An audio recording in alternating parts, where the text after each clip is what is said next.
Prabowo kecelik, Budiman gagal jadi agen propaganda, keok di sliding Gibran. Sebenarnya pindah partai itu hal yang biasa. Saya kira sudah banyak sekali contohnya. Pemilihan partai itu kan berdasarkan kehendak masing-masing. Sama saja dengan kita, masyarakat awam pemilih partai di pemilu. Mungkin 5 tahun lalu pilih partai A, lalu sekarang jadi pilih partai B. Ya nggak apa-apa, pasti ada alasannya. Begitu pula kader partai itu sendiri.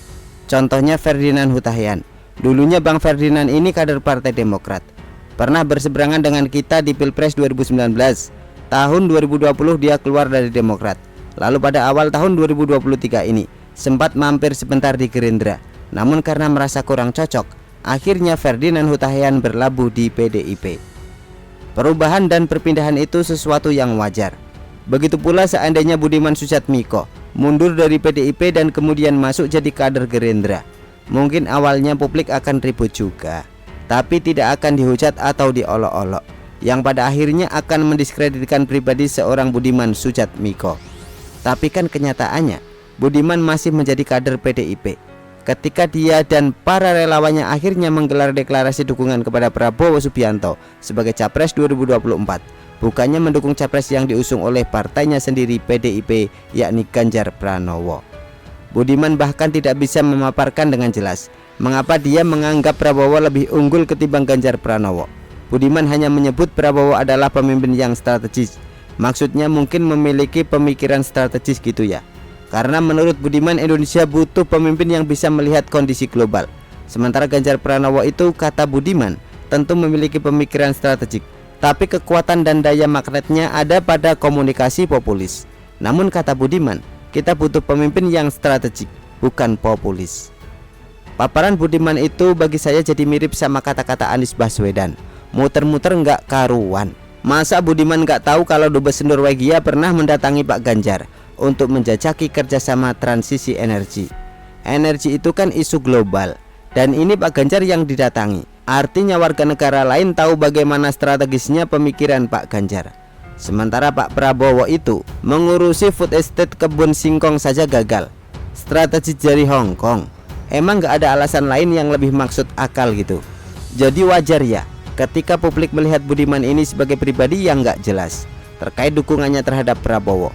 Budiman gagal menjelaskan perubahan besar dari idealismenya sendiri sebagai aktivis reformasi yang dulu jungkir balik melawan Orde Baru yang pernah jadi korban penculikan, tapi sekarang malah memuja dan mendukung Prabowo. Kalau saya bilang Budiman ini jadi kayak minta diolok-olok gitu. Dia seakan menggali kuburan buat citra dirinya sebagai seorang politisi. Sampai saat ini status Budiman adalah masih menjadi kader PDIP. Kenapa nggak mundur dulu, lalu gabung ke Gerindra sekalian mendukung Prabowo nyapres? Di sini sebenarnya terlihat bahwa Budiman itu sedang berkelakuan seperti orang agen propaganda Prabowo. Masih jadi politisi PDIP, tapi mendukung dan menggelar deklarasi dukungan terhadap Prabowo bersama para relawannya. Kemudian Budiman bisa-bisanya berharap agar dia tidak dipecat oleh PDIP. Budiman bilang bahwa pemecatan itu menyedihkan buat dirinya, bikin matanya berkaca-kaca, karena dia sudah mendukung PDIP sejak dia masih SD. Lah terus maunya apa dong? Dia sendiri tidak tegak lurus dengan PDIP. Ngawur kan ini? Tapi yang kedengarannya ngawur itu sebenarnya adalah sebuah strategi. Tugas Budiman sebagai agen propaganda Prabowo membuat seakan-akan ada hubungan baik antara Prabowo dengan PDIP. Seakan-akan tidak ada perbedaan antara PDIP dengan Prabowo. Budiman sedang berusaha menyetir persepsi publik yang semuanya adalah untuk menyerang PDIP. Tujuannya ini ya, jika PDIP memecat Budiman, maka Budiman akan dianggap sebagai pihak yang jadi korban dan PDIP akan dinilai sebagai partai yang zolim. Sementara jika PDIP tidak memecat Budiman, maka PDIP akan dianggap publik sebagai partai yang tidak akan konsisten mengusung Ganjar. Dan ada kemungkinan besar nantinya PDIP akan berubah pikiran dan akhirnya akan mengusung Prabowo. Kedua kemungkinan itu bakal merugikan PDIP dan menguntungkan Prabowo. Kalau bukan agen propaganda, apa dong namanya? Akan tetapi, baik Prabowo maupun Budiman sama-sama tidak memperhitungkan PDIP dengan seksama. Dikira PDIP nggak paham dengan taktik yang sedang dijalankan oleh Budiman Sujatmiko. Awalnya PDIP seakan mengikuti setiran Budiman dengan mengumumkan akan memberikan ultimatum secara resmi kepada Budiman, yakni meminta Budiman mundur atau dipecat. Namun, kenyataannya ultimatum itu tidak juga disampaikan ke Budiman hingga saat ini. Saat tulisan ini dibuat pada Kamis sore 24 Agustus 2023, yang terjadi adalah aib Budiman makin terungkap. Misalnya, sindiran telak dari politisi PDIP Jarod Saiful Hidayat yang memberikan ucapan selamat kepada Budiman sebagai cawapres Prabowo. Ini seakan menandakan bahwa ada sesuatu yang spesial yang didapatkan oleh Budiman dari Prabowo, menimbulkan pertanyaan dalam pikiran publik. Emangnya Budiman dikasih apa sih kok sampai belok ke Prabowo? Nah kan, politisi PDIP lainnya, Deddy Sitorus, bicara banyak soal aib-aib Budiman.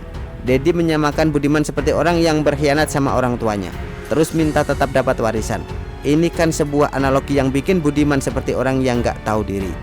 Deddy juga mengungkap bahwa Budiman pernah meminta jatah menteri jika Ganjar Pranowo terpilih jadi presiden di 2024. Permintaan ini disampaikan Budiman kepada Sekjen PDIP. Padahal soal pemilihan menteri itu kan hak prerogatifnya presiden. Ini seakan mengungkap bahwa Budiman itu bukanlah sosok idealis seperti yang selama ini jadi persepsi publik, melainkan sosok yang punya ambisi pribadi, seorang oportunis. Ada banyak aib lain yang diungkap oleh Deddy Sitorus, seperti adanya utang-utang Budiman yang dibantu oleh PDIP dan isu bahwa Budiman akan mendapat jatah proyek di Kementerian Pertahanan senilai 200 miliar rupiah yang dimintakan klarifikasinya dari Budiman. Video yang berisi pernyataan Deddy Sitorus ini sudah banyak beredar di media sosial. Budiman tampaknya jadi terpojok karena pengungkapan aib ini. Mau komentar bingung, mau didiemin isu itu akan menjadi-jadi dan bakal jadi cap yang menempel di diri Budiman sampai masa mendatang. Bingung kan? Budiman juga tidak menyangka bahwa dia akan mendapat ledekan telak dari seorang Gibran di depan umum. Ini terjadi dalam acara yang digelar oleh PSI. Acara itu menghadirkan Gibran, Budiman, dan Mbak Yeni Wahid dalam satu panggung. Ketika Budiman menyebut PDIP sebagai partai kami, Gibran pun langsung menembaknya. Loh, nggak jadi dipecat ya mas? Demikian tanya Gibran sambil senyum-senyum. Ledekan itu disaksikan oleh para kader PSI yang memenuhi lokasi acara dan juga jadi berita media dan juga viral di medsos. Gibran seakan menyatakan kalau Budiman sudah tidak layak untuk menyebut PDIP sebagai partainya. Budiman ini dipermalukan sebenarnya, cuma karena saat itu kan di depan publik. Jadi Budiman berusaha pasang muka tebal aja deh. Saya bilang sih, saat ini status Budiman memang sengaja digantung oleh PDIP. Selama digantung itu, aib-aib Budiman pun terbongkar. Itu bakal mempengaruhi citra dan kredibilitas Budiman yang selama ini dinilai sebagai sosok mantan aktivis yang idealis. Kalau citra Budiman berubah negatif dan sudah nggak kredibel lagi, maka nilai Budiman pun jadi turun. Jadi nggak dipercaya publik lagi. Tidak sekinclong yang diharapkan oleh Prabowo. Strategi Prabowo pun gagal total. Ini sebuah permainan politik di mana Budiman terombang-ambing di dalamnya, kayak di kapal yang lagi kena ombak besar, jadi mabok laut. Akhirnya Budiman akan kalah besar dalam permainan ini. PDIP kok mau dikadalin?